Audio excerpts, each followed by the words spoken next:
Magandang araw mga grade 11 learners! Sa lesson na to, matututunan natin kung paano mababawasan ang energy loss at energy wastage gamit ang simpleng scientific principles at practical solutions. So habang nanonood kayo ng video lesson, isipin niyo ang mga tanong na to. Bakit kaya minsan tumataas ang electric bill kahit pareho lang naman ang gamit natin? So saan nga ba napupunta yung energy na hindi naman natin nagagamit? So mamaya, masasagot natin ang lahat ng mga to. Ito naman ang mga learning competency sa video lesson natin today. So hindi lang natin naalamin kung paano gumagana ang electricity, kundi paano tayo magiging responsible users nito.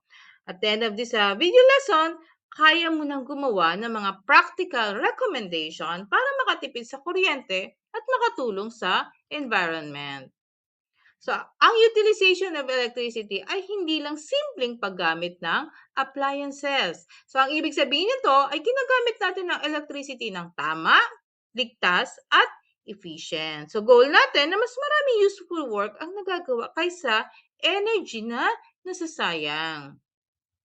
So kapag gumagamit tayo ng electricity, hindi lahat ng energy ay napupunta sa intended purpose. So halimbawa, ang electric fan, gusto nating makagawa ng motion, pero umiinit din ang motor. So, ang init na yon ay halimbawa ng energy loss. So, ano nga ba ang pinagkaiba ng energy loss at energy wastage? So, magkaiba ang dalawang ito. So, ang energy loss ay natural. So, halimbawa, umiinit ang cellphone charger habang ginagamit. Hindi ito totally maiiwasan. Pero ang energy wastage, tao ang reason or dahilan. So, katulad ng pag-iwan natin ng ilaw sa kwarto kahit wala namang tao o wala namang gumagamit. So, ito ang mga common na dahilan kung bakit mataas ang ating mga electric bill. So, minsan nakakalimutan natin i-turn off ang ilaw o kaya naman TV kahit pagka wala nang gumagamit. Minsan naman, naka-plug pa rin ang charger kahit wala nang china-charge. Lahat ng ito ay gumagamit pa rin ng electricity.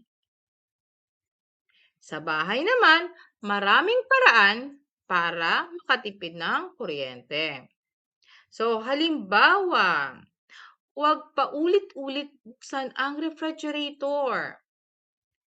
Kapag mas matagal itong naka-open o nakabukas, mas mahirap itong magpalamig ulit. So, mas maraming electricity ang kakailanganin nito. Ang LED bulbs ay gumagamit ng mas kaunting electricity kaysa incandescent bulbs. Kapag wala nang gumagamit ng appliances, i-turn off agad. Mas maganda ring gamitin ang natural light kapag umaga. So, simple lang ang mga ito pero malaking tipid sa electric bill. Sa school naman, bawat classroom, bawat students ay may responsibility rin.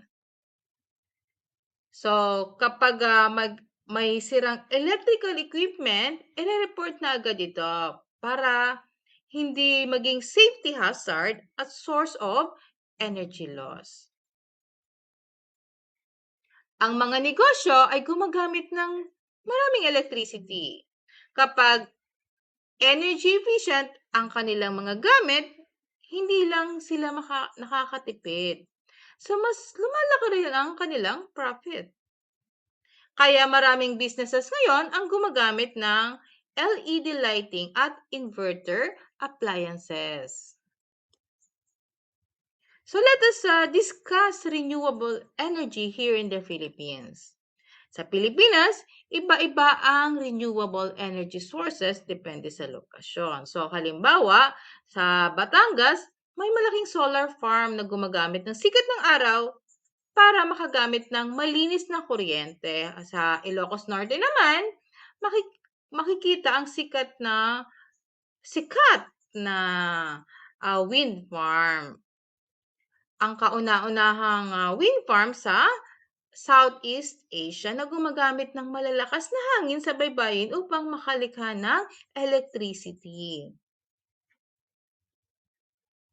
Kung pupunta naman tayo sa Isabela, naroon ang hydroelectric power plant na gumagamit na dumadaloy na tubig mula sa Magat Dam upang makagawa ng kuryente. Samantala, sa Bicol naman, matatagpuan ang geothermal power plant na ginagamit ang init mula sa ilalim ng lupa upang makabigay ng malinis at tuloy-tuloy na supply ng electricity. So sa Pilipinas, marami ng project tungkol sa energy conservation. So may solar street lights sa ilang mga barangay. May mga schools din gumagamit ng LED lights upang makatipid sa budget. So ipinapakita nito na ang science ay may malaking ambag sa ating community. So before natin i-present ang summary ng ating video lesson, let us all welcome our new Science Explorer and Science Ambassador members. So ito na yung mga dapat nating i-remember.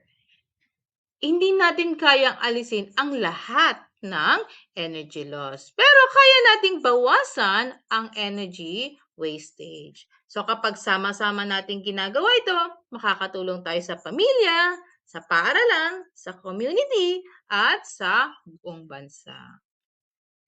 Okay, that's it for our today's lesson. Thank you so much and God bless everyone.